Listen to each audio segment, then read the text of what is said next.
Welcome back, Johnnies, to another fantastic school year. I'm Nicole Augusto. And I'm Robert Bartels. We've got the top stories from St. John's and beyond, and we're going to bring them straight to you on this episode of Eye of the Storm.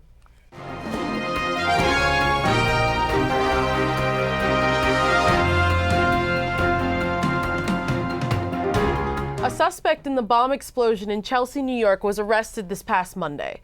Ahmad Khan Rahami was injured before his arrest in a dramatic shootout with police, suffering a bullet wound to the arm and committing 5 counts of attempted murder of a law enforcement officer. For those still unfamiliar with the situation, 29 people were injured by an unexpected blast this past Saturday night on West 23rd in Manhattan.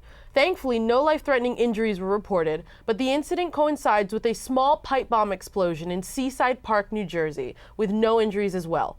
Rahami is an Afghan-born immigrant who moved to the United States with his family as they opened a restaurant in Elizabeth, New Jersey. Rahami's father, over the past few years, had tried to report his son's, quote, violent and radicalized behavior, but the FBI took no action. Rahami has been charged with acts of terrorism and extremism. The 90th annual Feast of San Gennaro was underway in Little Italy this past week. We go now to our coverage of the event. This week was the Feast of San Gennaro, an Italian celebration taking place in New York City. The festival was originally a one-day religious celebration that arrived in Manhattan in September of 1926 when immigrants from Naples congregated along Mulberry Street in Little Italy. The tradition is alive and well to this day as a celebration of Italian culture in New York City. 2016 was a very special year for the festival, as it was celebrating its 90th anniversary. During the day, people had the chance to take part in the many culinary delights and purchase the beautiful trinkets that San Gennaro had to offer. Many New Yorkers, Italian or otherwise, hit the streets to join in on this very special celebration. The lively festival had a lot to offer for all members of the family, from young to old and everyone in between. Food vendors took the streets to offer up their best dishes, including Italian staples such as pizza, sausage, and pasta. Many saved room for dessert, especially the sweet gelato and popular zeppelis. While the festival, which lasted from September 15th to September 25th, has just ended, it is sure to continue as a New York tradition for years to come. Filled with great people and great culture, this annual fall festival is not one to miss. Wow, I can't wait to visit San Gennaro next year. In other news, it seems that the topic of the First Amendment as well as the national anthem is at the forefront of every part of our lives these days. But has it finally broken into the classroom? It looks like it has in a California high school, where a teacher lowered a student's participation grade due to their refusal to stand and recognize the Pledge of Allegiance. Leilani Thomas, a student at Lower Lake High School in Canocti School District, said that her teacher told her that she, quote, didn't have the choice to stand during the pledge, and that the teacher was extremely disrespectful and aggressive to her. Thomas maintains that she, as a Native American, doesn't feel that it is appropriate for her to stand during the pledge because of what it means to her family as well as her heritage. The school district superintendent has weighed in on the situation and supported Leilani's decision, citing the importance of free speech and her inalienable rights. Of course, stories like this have been at the forefront of media coverage in the past month due to the highly controversial behavior of backup quarterback for the San Francisco 49ers, Colin Kaepernick, and his refusal to stand during the national anthem. The 2012 NFC champions' decision to kneel during the anthem stems from his frustration with the nation's police force and their role in the continuous killings of unarmed African Americans around the country. Kaepernick actually spoke to the media about the responses to his attacks, mentioning an abundance of death threats he's been receiving in the recent weeks. His statement on the matter, "If they kill me, they will only prove my point."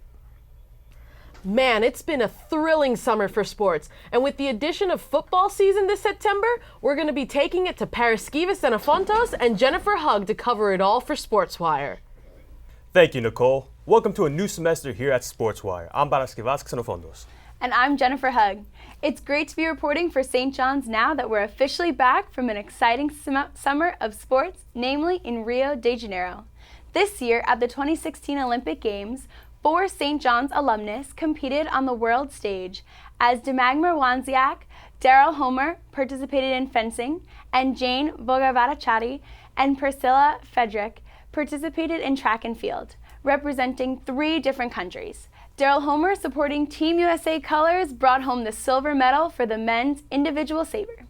This makes him the 4th male athlete from the United States to earn an Olympic medal in the event. St. John's fencing and track and field teams have been major contributors to the Olympic Games in recent years. We can't wait to see what the future holds for our St. John's athletes, and congratulations to all of our Olympic alumni. New York football is back. In week 2 of the NFL season, the Jets defeated the Bills 37-31. Newly acquired running back Matt Forte rushed for 3 touchdowns. Eli Manning and the Giants took on Drew Brees and the New Orleans Saints. Unlike last year, this game was a low-scoring affair as the Giants were victorious 16-13. Manning threw 368 passing yards, including a Victor Cruz 34-yard catch to set up Josh Brown, who kicked the game-winning field goal on the last play of the night. The Giants look to continue their winning ways as they host the Washington Redskins, while the Jets travel to Kansas City to play the Chiefs. St. John's men's soccer team hosted the Quinnipiac Bobcats Tuesday night. SportsWire's very own Nicholas Madonna was there to cover Tuesday's game. I'm here outside of Belson Stadium where the St. John's Red Storm men's soccer team are set to take on the Quinnipiac Bobcats. The Red Storm look to continue their winning ways as they step onto the field with a 3-1-2 record. Quinnipiac looks to turn things around as they start off their season below 500 at 3-4. Unfortunately for St. John's, they couldn't quite get the offense going in this one. It was a tightly contested defensive matchup the whole way through. The game was scoreless for the first 77 minutes of play, highlighted by 3 saves from both St. John's goalie Andrew Withers and Quinnipiac's goalie Chris Lakavitis. The first and only goal was made with 12 minutes and 3 seconds left in regulation when Quinnipiac junior defender William Pistari scored his first career goal on a header from an assist by senior James Doig. Doig had a free kick and Pistari was able to head it into the goal to break the tie. Quinnipiac freshman goalie Chris Lakavitis recorded his 3rd shutout of his young collegiate career. With a loss, the St. John's Red Storm men's soccer team moves to 3-2-2 on the young season. The St. John's University men's soccer team took a hard luck loss tonight against Quinnipiac by a score of 1-0. St. John's is back out in action Saturday night at 7 o'clock against Big East rival Seton Hall. I'm Nick Madonna reporting for SportsWire. Back to you guys in the studio. Thanks, Nick. Well, that's all we have for today on SportsWire. For Jennifer Hug, I'm Barasque Vasquez. Back to you, Nicole and Robert. Can't wait to watch those games. Good luck to the men's soccer this season. We'll be right back after this commercial break. This year, U.S. spending was at a record high. A CNBC video went viral touting the latest robot from Hanson Robotics named Sophia. On December 13th, the St. John's men's basketball team beat Syracuse. Can you say eggpocalypse? Let's keep this going. I got puns all day. Really? Where is the next primary being held? In New York City. Try again. Chicago. I'll say it again. The St. John's men's team beat Syracuse. Leave little Marco alone. It's obvious who's really behind this all. Let's strike this match.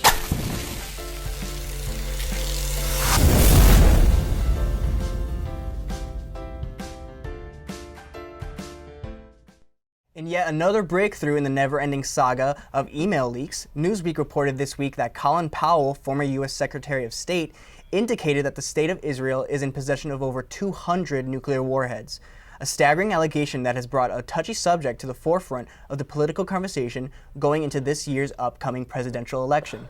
Hacker group DC Leaks seems to be behind this series of allegations, which suggest that U.S. officials are prepared to deal with whatever forces that the forever turbulent Middle East has to offer. The alleged email read, quote, "The boys in Tehran know Israel has 200, all targeted on Tehran, and we have thousands."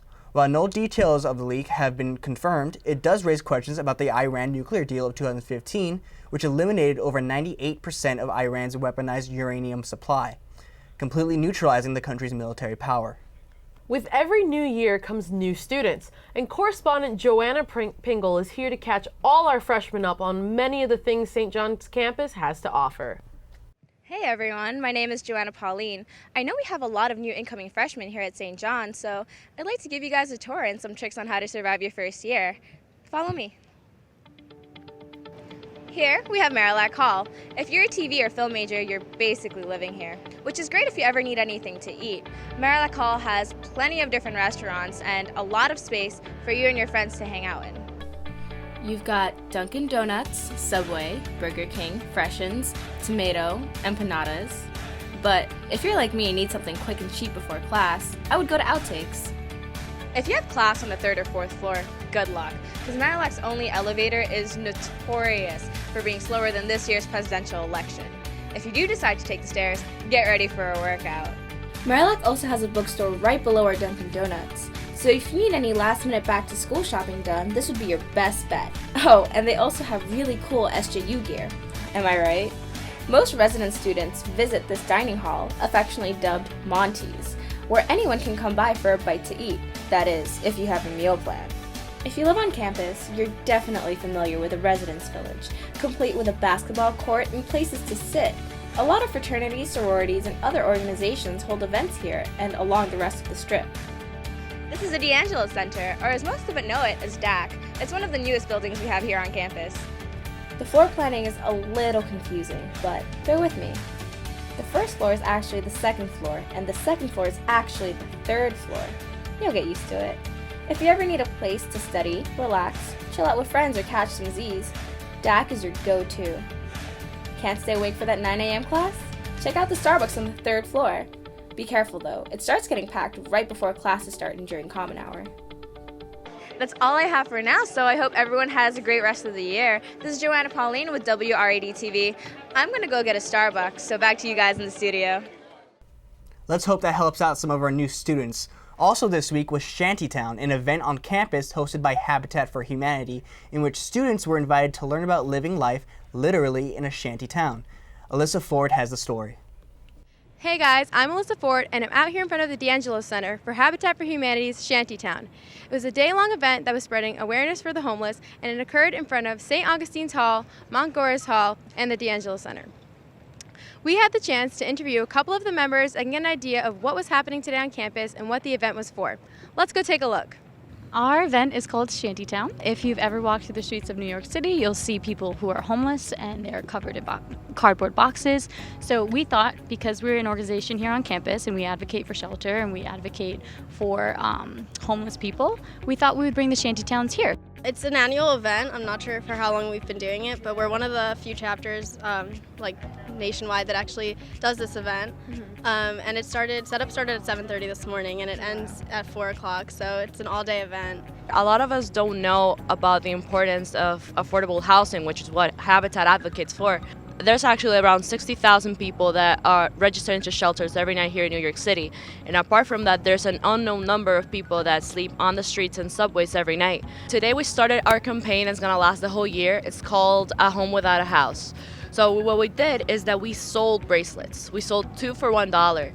So one bracelet, you wear it, it has the hashtag, A Home Without a House. And the other one, you would write your name on it and we put it right there on the wall. That's called our support wall. So in every event we have, we're gonna be selling bracelets, putting them up there and showing St. John's how tight we are as a community and how we all care about all of those that don't have a home every night. So we're gonna take all these boxes that you see right behind me, we're gonna put them on the great lawn, we're gonna sleep outside and experience what people go through every night. Probably so far today we've raised at least $500 for the total day, so that's great. Yeah, it's awesome. Well, what a wonderful event we have here on campus. Keep an eye out for the rest of Habitat for Humanity's events and fundraisers going on here on campus and help spread awareness for a great cause. I'm Alyssa Ford reporting from the Great Lawn, WRED-TV. Back to you guys in the studio.